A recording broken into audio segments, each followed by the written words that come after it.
गजब हो गया। अजीत पवार ने अमित शाह की बीजेपी पर गंभीर आरोप मढ़ दिए हैं। यानी बीएमसी चुनाव के नतीजों के बीच अजीत पवार ने सियासी धमाका करके बीजेपी को हिला दिया।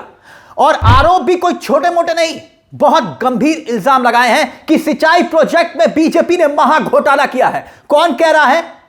अजीत पवार। यानी अजीत पवार कह रहे हैं कि बीजेपी भ्रष्टाचारी है और इसके सबूत, इसके प्रमाण उनके पास है।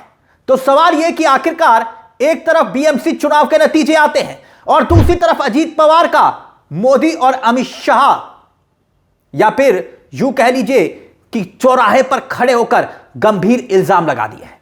क्या यह सामान्य बात है? अभी उनका बयान भी, अजीत पवार का बयान भी हम आपको दिखाएंगे।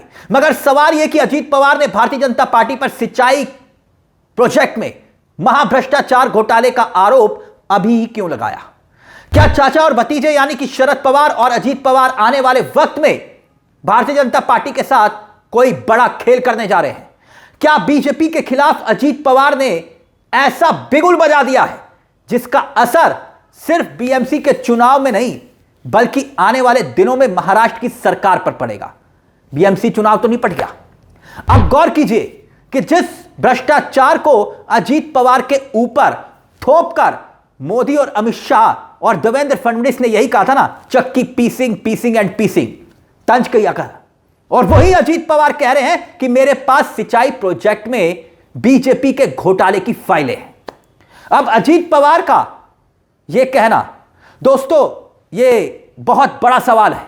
क्या यह सवाल नहीं खड़ा करता कि अगर ऐसा ही इल्जाम, जरा कल्पना करके देखिए, कोई इंडिया गठबंधन का सहयोगी जैसे कि कांग्रेस सपा पर या सपा कांग्रेस पर या फिर आरजेडी कांग्रेस पर ऐसा इल्जाम लगा देती तो क्या होता? देश की होनहार मीडिया उस बयान पर टूट पड़ती और रोज डिबेट पर डिबेट हो रही होती। मगर यहां अजीत पवार ने भारतीय जनता पार्टी पर ना सिर्फ आरोप लगाए हैं बल्कि सबूतों की फाइल का जिक्र कर दिया है। मगर मजाल है कोई चू भी कर दे। आप देखिए अजीत पवार ने क्या कुछ कहा, आपकी स्क्रीन पर होगा। दरअसल अजीत पवार ने कहा कि 1999 में बीजेपी शिवसेना की सरकार के समय लिफ्ट सिंचाई योजना की फाइलें, जिसकी लागत 100 करोड़ से ज्यादा बढ़ा चढ़ाकर दिखाई गई ताकि पार्टी फंड को जुटाया जा सके। यह किसके ऊपर आरोप लगा रहे हैं? किसके ऊपर आरोप लगा रहे हैं? महाराष्ट्र में भारतीय जनता पार्टी के सहयोगियों के साथ सरकार पर। महाराष्ट्र में बीजेपी की सरकार, मुख्यमंत्री देवेंद्र फडणवीस के नीचे अजीत पवार और एकनाथ शिंदे, दोनों डिप्टी सीएम।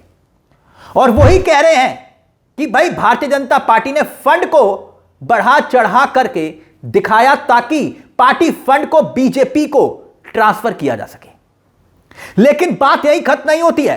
अजीत पवार ने जो आगे कहा है ना, उसे बहुत ध्यान से समझिएगा, क्योंकि वही बात बहुत महत्वपूर्ण है। क्योंकि दावे भी यह कि बीजेपी महाराष्ट्र से लेकर दिल्ली तक को हिला दिया है इस दावे ने।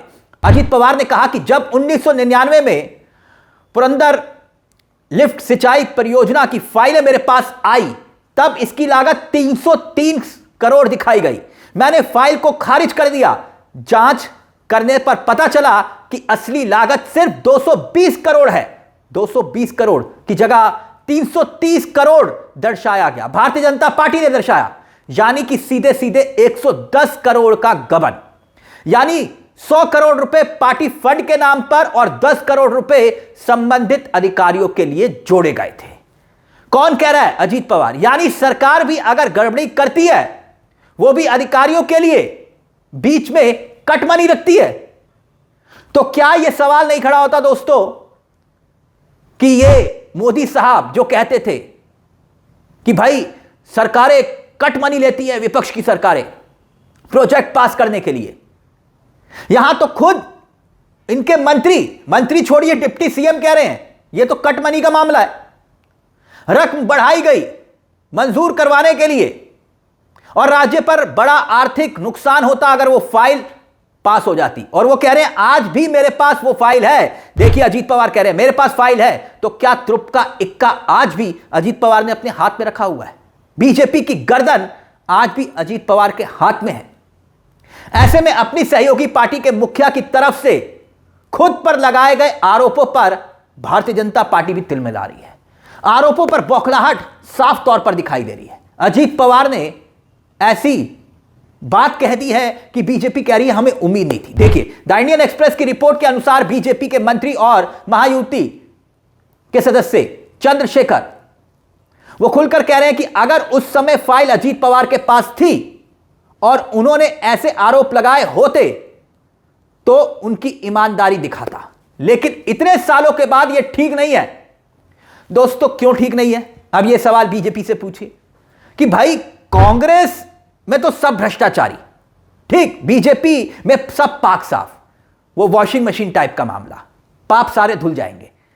यहां तो बात 2020 साल की नहीं हो रही है, यहां तो 30-30 साल पुराने आरोपों की फाइलें खोज खोज कर निकाली जा रही हैं।